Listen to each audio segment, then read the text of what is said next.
The smell of burning plastic was a first sign that their carefully planned border crossing had become a death trap. Carmen held her 5-year-old daughter Sofia closer as smoke began seeping through the gaps in the fake stage props that concealed their family in the back of the theater truck.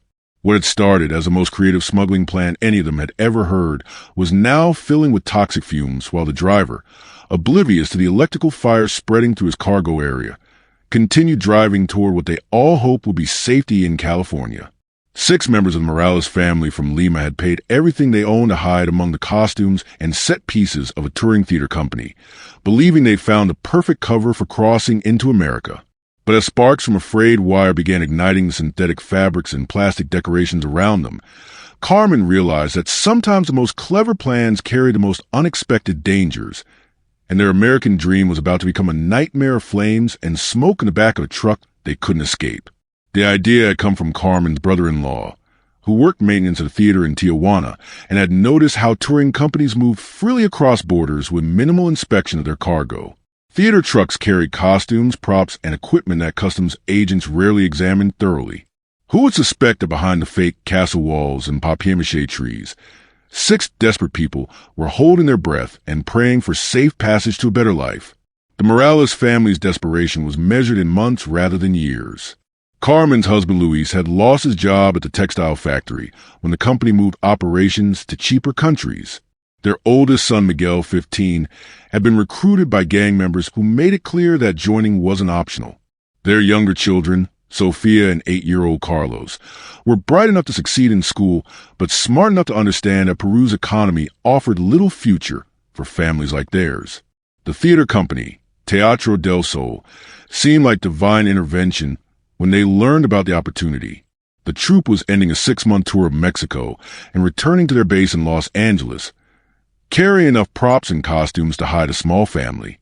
The smuggler who arranged their passage, a woman named Esperanza, had connections with the theater's drivers and claimed to have moved dozens of families successfully using this method. The price was steep but seemed reasonable for such an elaborate operation. $12,000 for the entire family, payable in advance. Luis had sold their small house. Carmen had pawned her grandmother's jewelry, and they borrowed against future earnings they might never have.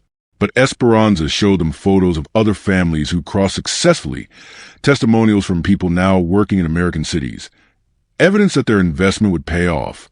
The theater truck was impressive when they saw it parked behind the Tijuana venue where Teatro del Sol had performed their final Mexican show. It was a legitimate touring vehicle, complete with proper documentation, and a cargo area filled with the elaborate sets and costumes needed for their productions. The hiding space had been cleverly constructed behind a false wall, accessible through panels disguised as part of the truck's normal equipment storage. Esperanza had been thorough in her preparations, explaining the route they'd take through legal border crossings, the timing that would minimize exposure to inspection, the signals they'd use to communicate if problems arose. The theater company's driver, she claimed, was unaware of his human cargo, but had been chosen specifically because he was experienced, careful, and unlikely to attract attention from border authorities. The family entered their hiding space during the evening, after the theater company had finished loading their legitimate cargo, and the venue had emptied of audience members and staff. The space was cramped but tolerable, with air vents that connected to the truck's ventilation system, padding that would muffle any sound they might make, and supplies for the 12-hour journey to Los Angeles. Sofia had been fascinated by the theater props surrounding their hiding space. Colorful costumes, painted backdrops, masks and crowns that looked magical in the dim lighting.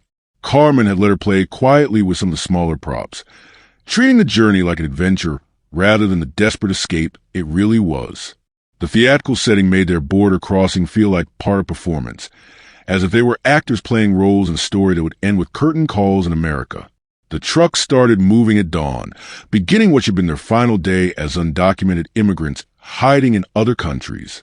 The theater company had permits to cross at San Isidro, documentation that would satisfy customs inspectors, and a schedule that would have them in Los Angeles by evening.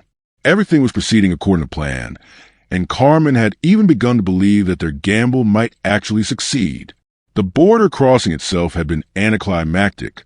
They felt the truck slow and stop, heard muffled conversations between the driver and customs agents, held their breath while inspectors examined the truck's documentation. But within 20 minutes, they were moving again, officially on American soil, carrying their hopes and dreams toward the city where they planned to rebuild their lives. For the first hour after crossing, everything seemed perfect. The truck moved steadily north on Interstate 5, maintaining speeds that suggested confident, legal progress toward their destination. Sofia had fallen asleep among the costume fabrics. Carlos was quietly reading a book by flashlight, and Miguel was helping his parents mentally prepare for their arrival in Los Angeles. That's when the electrical system in the truck's cargo area began to fail. It started with flickering lights in their hiding space, which Luis initially dismissed as normal vehicle electrical issues. But the fluctuations became more frequent and more dramatic, suggesting problems with the truck's wiring that were affecting the entire cargo area. The first spark came from an overloaded junction box near their hiding space, where the theater company's elaborate lighting equipment had been connected to the truck's electrical system. What began as a small arc of electricity quickly ignited the synthetic materials surrounding it. Costume fabrics that were designed to look authentic under stage lights, but were made from plastics that burned quickly and produced toxic smoke. Luis tried to alert the driver by pounding on the walls, separating their hiding space from the truck's cab, but the sound was muffled by the road noise and the driver's radio. The truck continued moving at highway speeds while electrical fire spread to the cargo area, consuming costumes and props that had cost the theater company thousands of dollars and now threatened the lives of 6 people who'd paid to hide among them. The smoke was the immediate danger. The burning synthetic materials produced fumes that were not just suffocating but toxic, containing chemicals that could cause permanent damage to lungs and brain tissue. Carmen covered Sofia's face with a damp cloth, while Luis and Miguel tried to create barriers between their family and the spreading fire, using whatever materials they could find to protect themselves from the deadly smoke. Carlos, the 8-year-old, had become trapped when a burning piece of set decoration fell across the narrow passage that connected their hiding space to the truck's exit panel. The plastic castle wall, which had looked so impressive on stage, had melted and reformed around his leg, creating a bond that couldn't be broken without tools they didn't have. His cries of pain and fear added urgency to a situation that was already desperate beyond description. Miguel tried to lift the melted plastic, while Luis searched for anything that might serve as a lever or cutting tool. But the theater props had been designed for appearance, not utility, and nothing in their hiding space was substantial enough to free Carlos from the hardened plastic that was continuing to burn his skin even as it cooled. The theatrical magic that had made their crossing possible was now torturing a child whose only crime was seeking a better life. Carmen made the decision that would define the rest of their lives. Despite the risk of exposure, despite the possibility that revealing their presence might lead to arrest and deportation, she began screaming as loudly as she could, hoping that someone outside the truck would hear their desperate calls for help. Their careful plan had become secondary to saving her son's life and protecting her family from the toxic smoke that was filling their hiding space. The truck continued driving while fire consumed the cargo area and a family fought for their lives in the space behind a false wall. The driver, wearing headphones and focused on traffic, remained unaware that his cargo was burning and that human beings were trapped in the flames. The professional touring schedule that had made the theater truck seem like perfect cover was now working against them, as the driver maintained his planned route and speed despite the emergency developing behind him. The rescue came from an unlikely source. Another truck driver, traveling in the opposite direction, noticed smoke and sparks coming from the theater truck's cargo area and used the CB radio to alert highway authorities. Within minutes, California Highway Patrol units were pursuing the theater truck, using loudspeakers to get the driver's attention and force him to pull over before the fire spread to the fuel system. When the driver finally stopped and opened his cargo area, he found a scene of devastation that would haunt him forever. The elaborate sets and costumes that represented months of artistic work had been reduced to melted plastic and toxic ash. And emerging from a hidden compartment he'd never known existed were 6 people whose desperate escape from poverty had nearly ended in a death that would have been both horrible and anonymous. The rescue required immediate medical attention for the entire family. Carmen, Luis, and Miguel had suffered smoke inhalation that required oxygen therapy and monitoring for chemical poisoning. Sofia had been protected by her parents' quick thinking, but was traumatized by the experience. Carlos required surgery to remove melted plastic from his leg and treatment for burns that would leave permanent scars. The immigration consequences were complex and contradictory. The family had been caught in the act of illegal border crossing, but they were also victims of a life-threatening situation that had required emergency rescue. The theater company faced questions about their security and whether they'd been aware of the smuggling operation. The driver, traumatized by learning he'd unknowingly transported people who nearly died in his truck, cooperated fully with investigations. Esperanza, the smuggler who'd arranged their passage, disappeared immediately after news of the fire reached Tijuana. Her operation had been exposed not by law enforcement investigation, but by mechanical failure and the quick thinking of a truck driver who'd noticed smoke.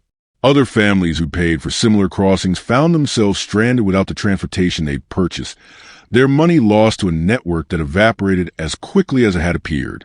The theater company, Teatro del Sol, faced devastating losses beyond their destroyed props and costumes. Their insurance didn't cover damages from smuggling operations they hadn't known about.